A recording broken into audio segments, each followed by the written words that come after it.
Hello and welcome to the KCU's special lecture.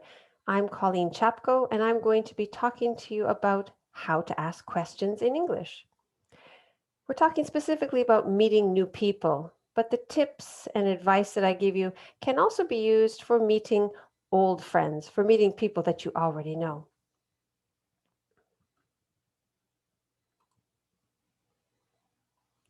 There are 8 things to consider when asking questions. The first thing is to plan. Plan out your questions and think before you talk. Don't be so nervous that you ask random, pointless questions. Don't say, "May I ask you a personal or private question?" That just puts the person on edge. When you ask, "Can I ask you a personal question?" the other person's already a little bit anxious, a little bit perhaps defensive, a little bit upset. So it's not really a good way to ease into asking personal questions. What I would do is talk about yourself first and then listen. Learn to be a good listener. The person that you're talking to will give you lots of information about their private lives or their personal lives. You don't have to go out and ask such direct questions.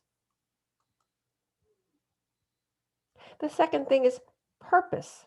Know why you're asking a question. If somebody asks you, "Why are you asking?" you have to have an answer. So if you're asking somebody, "Are you married? How much money do you make? How old are you?" Those kind of really direct questions. The other person is going to want to know why you're asking.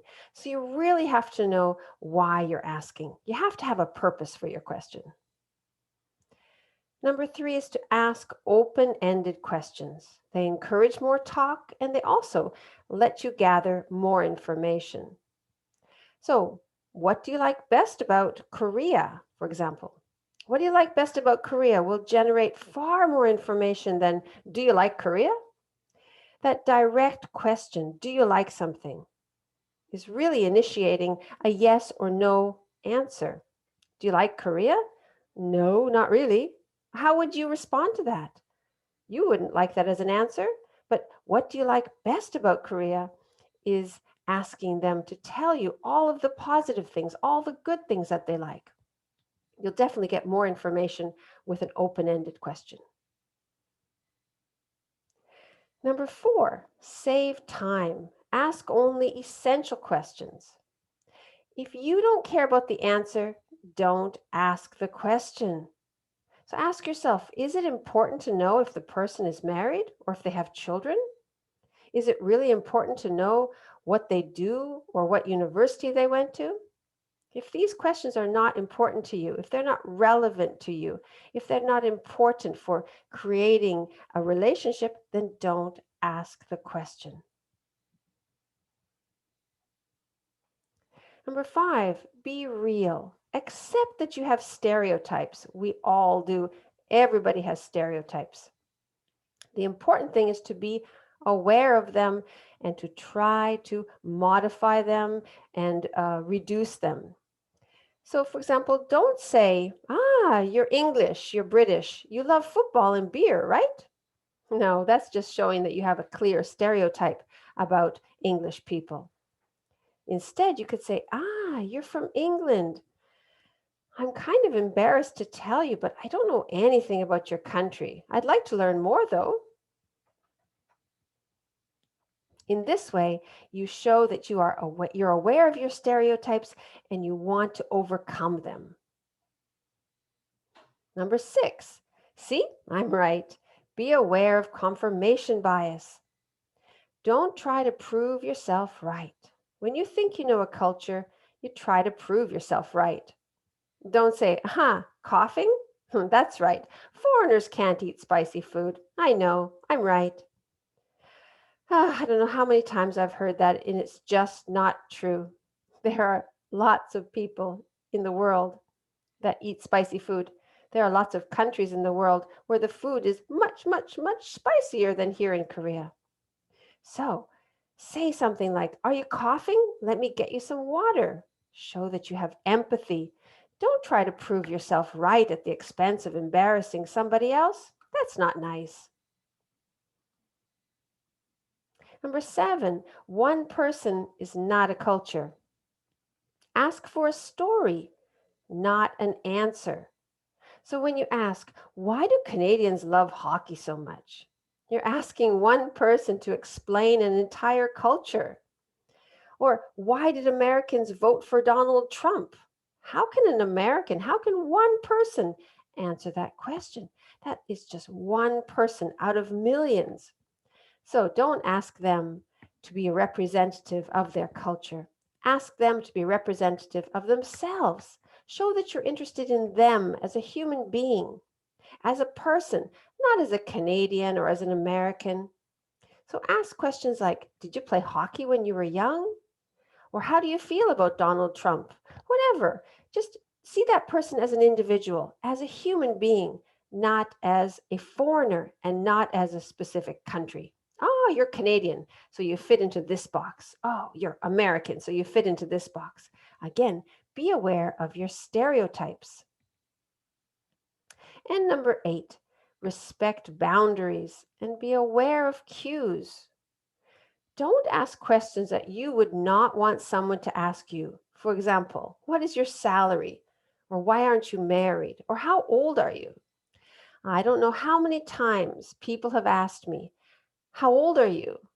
And I've asked them, why are you asking? Why do you want to know? Is it important for you? And I tell them my age, and then they say, oh, you look so old. Or, oh, you look so young. I can't win. Either I'm old or I'm young. So I've just learned not to answer the question. But then I go and I ask that same person who asked me, how old are you? I ask them, well, how old are you? And they won't answer. That's not fair. So be aware of those boundaries. If you wouldn't want somebody to ask you, are you married? Don't ask somebody else. And remember that a smile in one culture might be a friendly sign, but in another culture, it could be a sign of discomfort. So pay attention to those cues. You'll learn a lot from them. Are you being nice or nosy? Are you nice or nosy? Are you polite or are you rude? When you're too nosy and you're putting your business, your nose into somebody else's life, into somebody else's business, you are being rude. So let's look at some of the questions that could be interpreted as nosy.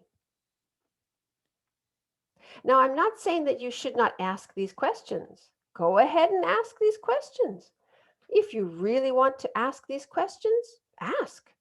But be aware that you might not get the response that you expect. You might get an angry response, an aggressive response, a questioning response, or you might just get an answer to your question. But you also might not build the relationship that you were hoping to build. So plan your questions, have a purpose for your questions, and be prepared to answer. Why are you asking? So, how old are you? How much do you weigh? Do you have children? Why are you in Korea? Why are you whatever, right? Why are you? Those questions are so direct. Again, if you have a purpose for asking these questions, go ahead. How old are you? If somebody asks me, how old are you? I'm going to want to know why it's important to them. Do you have an answer? If I asked you, why do you want to know my age? Do you have an answer? If you have an answer, go ahead and ask. Well, maybe you can tell them about Korean culture. You could say, well, in Korean culture, knowing someone's age is very important because it impacts the way we treat people. Are you married? How can you speak Korean?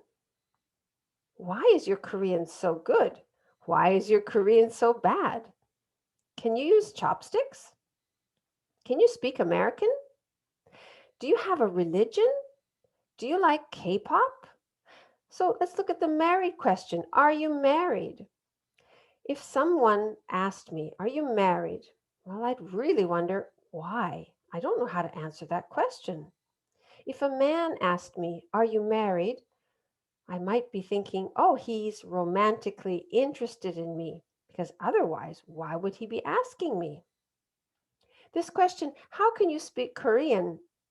It's kind of weird because anybody can learn Korean, just like anybody can learn English. Anybody can learn Korean. And these days, the Korean language is very popular. There are lots of people learning Korean. And then, why is your Korean so bad? You've lived in Korea for 2 years, 10 years, 5 years, whatever. Why is it so bad? That's such a rude question. I mean, if you want to say it, go ahead and say it, but be prepared that you might not get a happy response. The next question, can you use chopsticks? It's kind of weird because in many countries there are chopsticks. We have chopsticks in Canada, and a lot of people know how to use them. Can you speak American? I get asked that question a lot. And well, nobody can speak American because American is not a language. American is an adjective. American is a nationality. It's a way of life. It's a culture. It's a people. It's a group of people, but it's definitely not a language. Do you have a religion? All right. It's not a bad question. There's no reason why you can't ask that question. Maybe you are very passionate about your religion, your love for God. So you want to pass that on to other people.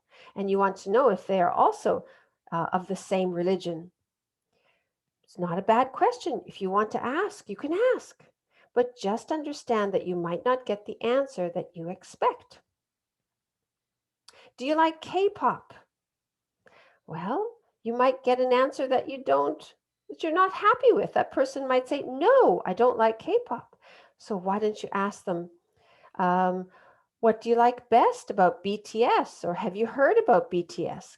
Those kind of questions are far less embarrassing than, do you like K-pop? How does a person answer that question? They can answer it with yes or no. And a lot of times people get insulted or hurt when others don't know about their culture. All right, there are 10 ways to say goodbye. Lots of ways to say goodbye. It was a pleasure seeing you. It was a pleasure meeting you. Remember, only say it was a pleasure meeting you the first time. The second time you meet somebody and you're saying goodbye, say it was a pleasure seeing you or seeing you again. And it was nice meeting you. It was nice seeing you.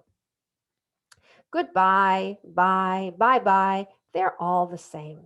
You can also say good night, good evening, and take care. 잘 가요, very similar to take care. And we also have a nice day or have a nice evening. Have a good one. See you later. See you soon. Or just later or so long. These last ones, see you later, later, so long, they're much more casual and informal. Here's some tips and advice about language. Language is a tool. Use it to express what you want. Language is an instrument. Play with it. Be creative. Language is power.